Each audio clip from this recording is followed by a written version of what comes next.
tunataka utambue hizo picha.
Mtazamaji, leo ni tarehe 5 ya mwezi wa 3 mwaka 2026. Hapa ni katika mtaa wa Bondeni Kati uliopo kata ya Murieti jijini Arusha.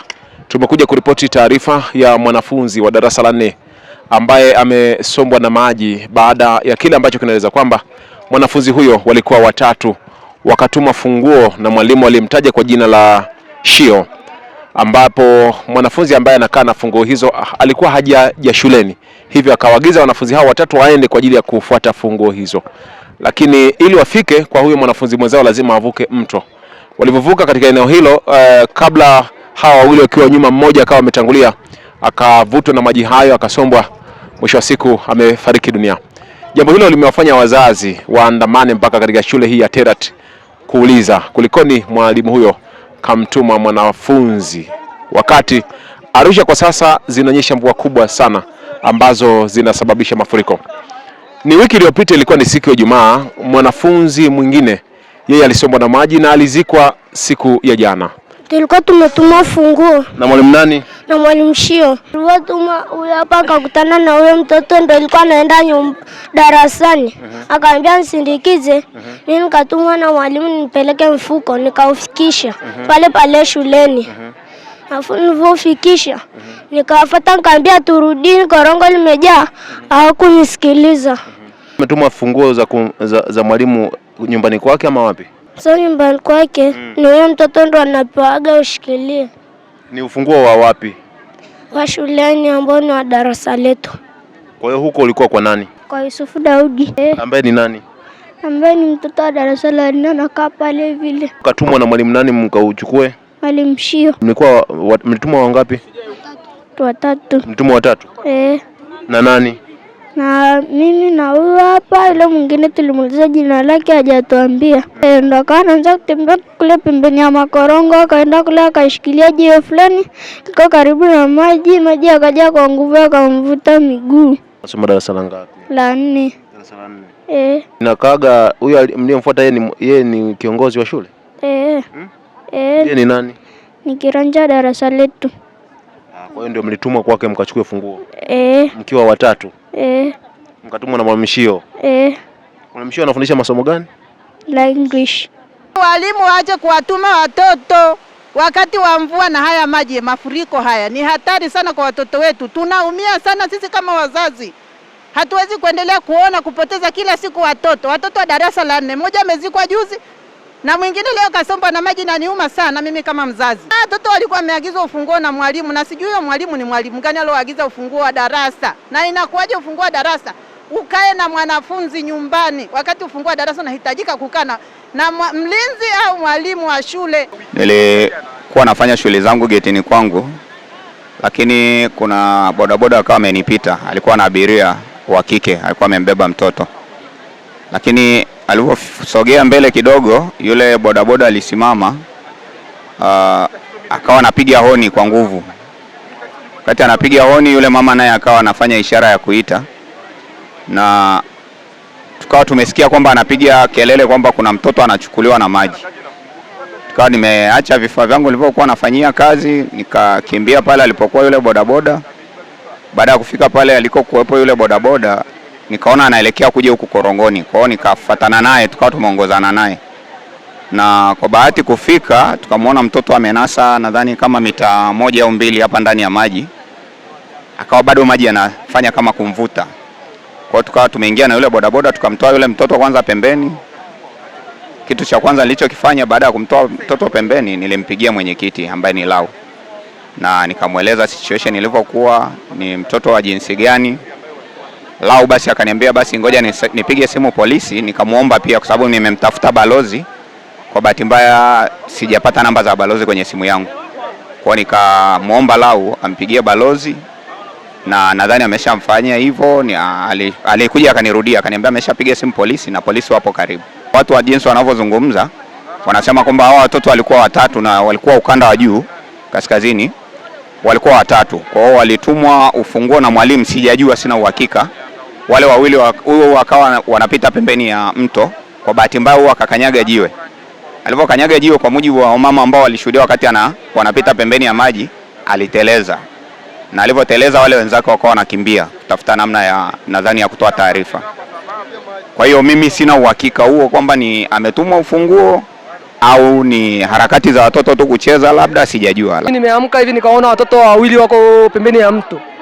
Waliokuwa pembeni ya mto wako pembeni ya mto na shamba yetu.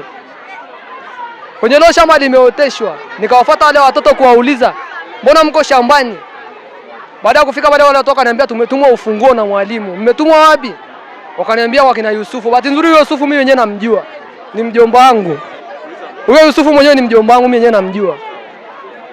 Baada ya hapo nikamwambia kwani mko wangapi? Wakaniambia tuko watatu. Mwenzenu yuko wapi?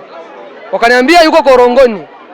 Nikamchukua mmoja nikanania mpaka Korongoni. Kufika Korongoni nikakuta kama mahali mtu anataka ilikuwa kupanda mahali avuke ngambo ya pili.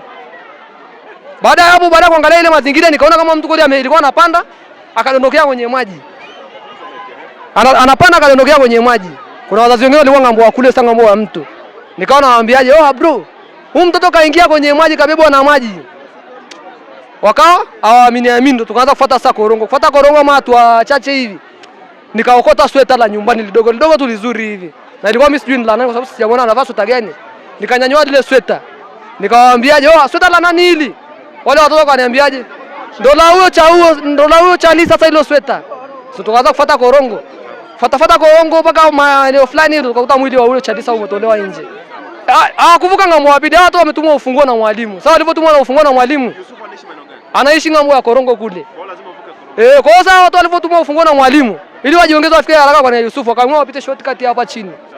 Kupita shortcut kufika Korongoni maji yamejaa. Maji yamejaa, watoto kwa wanajiongeza kufuata wapi? Kuna darajani wanapita pembeni ya mto kabisa. Kwa sababu mimi nimeenda paka mahali waliponionyeshea. Pembeni ya mto.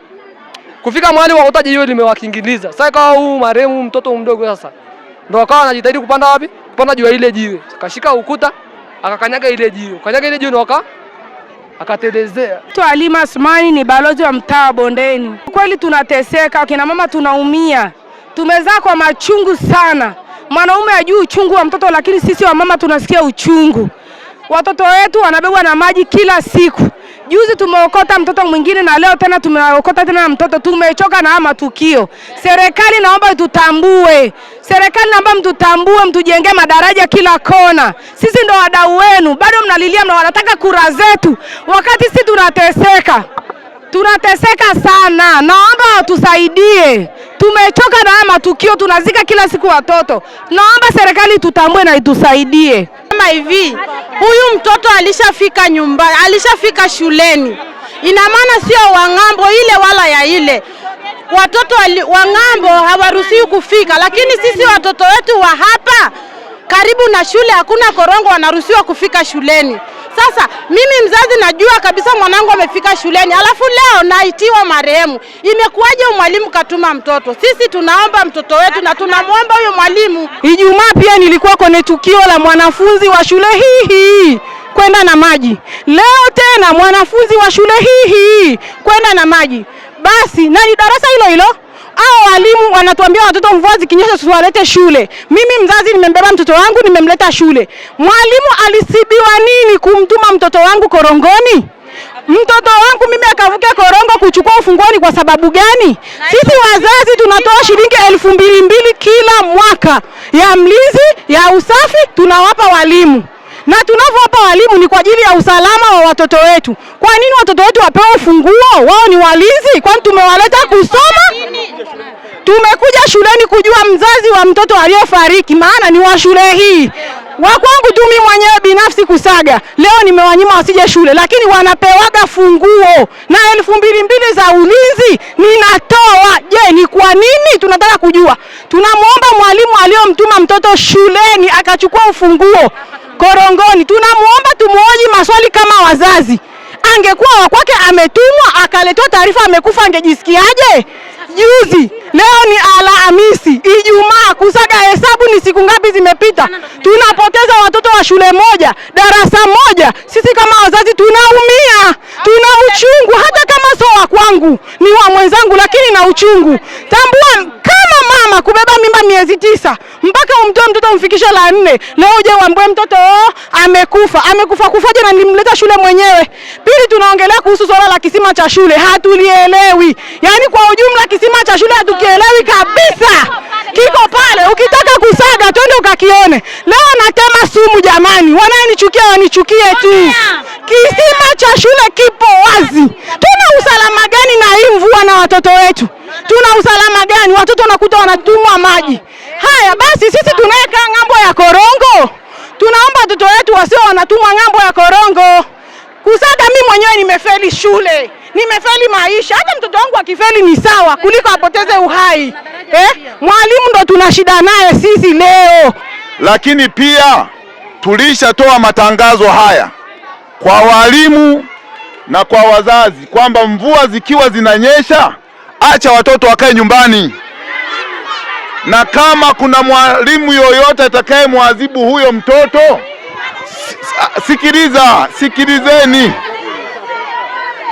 sikilizeni.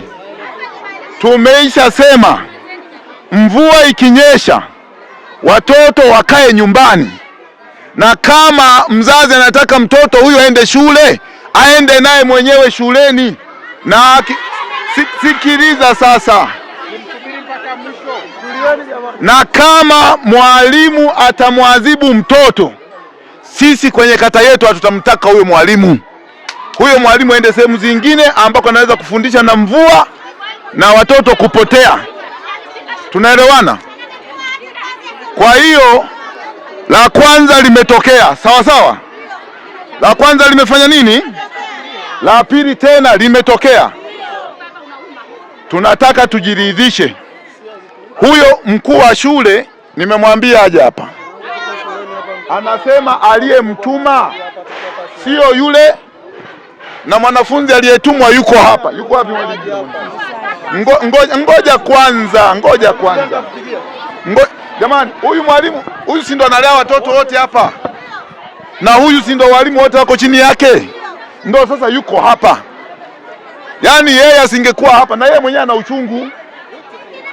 Sasa ndio maana tunataka wale watoto ambao wametumwa na huyo mtoto ni wapi mwalimu? Wale nao wameenda polisi. Mna ubaya na huyu si ndo mkuu wa shule? Huyu ndo ambaye anasimamia walimu wote hao, si ndio? Hata sisi tunapotaka kuwashughulikia walimu ni lazima huyu ajue tunawashughulikia hao walimu, na ndio maana na yeye amekuja hapa na ana uchungu huo. Tumsikiliza nasema nini, na huyo mwalimu yuko wapi, kama yuko hospitali gani, hilo mtatuachia sisi tuende huko. Wazazi, habari za asubuhi. Poleni kwa janga lililotupata. Mimi nilikuwa naomba ndugu zangu wazazi, mimi mpaka sasa hivi sijambaini hata huyo mtoto aliyepatwa na hilo janga anaitwa nani. Na mtafuta, kwa sababu wanafunzi hawapo shuleni wengi tu, na mpaka sasa hivi hakuna mzazi aliyejitokeza kumtafuta mtoto wake. Kwa hiyo hata sijajua ni mtoto wa wapi, ni wa darasa la ngapi. Mimi nilikuwa na hatujamjua jina ni nani, ni wa darasa la ngapi. Ndio maana tumerudi darasani kuhakiki ili tutoe taarifa sahihi. Na kuhusu mwalimu, sio huyo mwalimu mmoja tu. Tukio lilivyotokea, watu Tulipopata hiyo habari, kila mtu alianguka kwa namna yake. Mwalimu Shio sijui alipo, ila nitamtafuta, taarifa nitafikisha ofisini. Niwaombe tu dakika moja, mkae tu hapa, sisi tuingie hapo ofisini, sawa, na walimu na wenye viti, tujue ukweli wa huyo mwalimu kutuma hao watoto kule, alafu tujue ukweli wa funguo kama anakaa nazo mwanafunzi. Tukishajua hayo, tunakuja kuambieni hapa na hatua tutazichukua hapa. Anaitwa Isaac, ni mwanakijiji wa hapa Bondeni, mtaa wa Bondeni. Pia ni mchungaji wa kanisa la Pentecost Paradiso. Hili ni tukio la pili tena linatokea, lakini inavyosadikika kwamba huyu watoto wawili walikuwa wametumwa funguo, lakini pia wakiwepo watatu wamejumuika pamoja na hao wengine wakawa watatu. Hasa wakati wanarudi, kwa bahati mbaya au nzuri, mmoja akadumbukia kwenye maji. Sasa hii ni tukio la pili. Kwa hiyo kama serikali inabidi kweli ianze kutekeleza lile jambo ambalo tulikuwa tumezungumza kuhusu habari ya madaraja matatu, ikiwemo la kule chini, likiwepo la hapa na la hapa mbele, kwa sababu watoto wanaruka tu maeneo. Kwa hiyo tulikuwa tunaomba serikali tusaidie. Na kama hivi unavyoona, kuna mwalimu fulani ambaye ndo alimtuma huyo mtoto funguo, ndo wako wanamtafuta mwalimu, wanasema kwamba mwalimu amezimia, ndo wanahojiwa baadhi ya wazazi kwamba kuhusu habari ya huyo mwalimu. Na mpaka sasa hivi sijajua nini maana diwani yuko hapo anazidi kuwahoji, hatujajua nini bado. Tumekaa hapa nje tunasubiri ili waje watuambie ni nini kimetokea, ili kusudi na sisi turizike tuweze kuondoka kama wazazi, kwa sababu ni tukio la pili na hili ni la makusudi, maana mtoto alikuwa amefika hapa shuleni kabisa na akaondoka akaenda akadumbukia kwenye maji. Uzembe umefanyika, sawa. Kitendo cha funguo za madarasa kukaa kwa mwanafunzi hakikubaliki.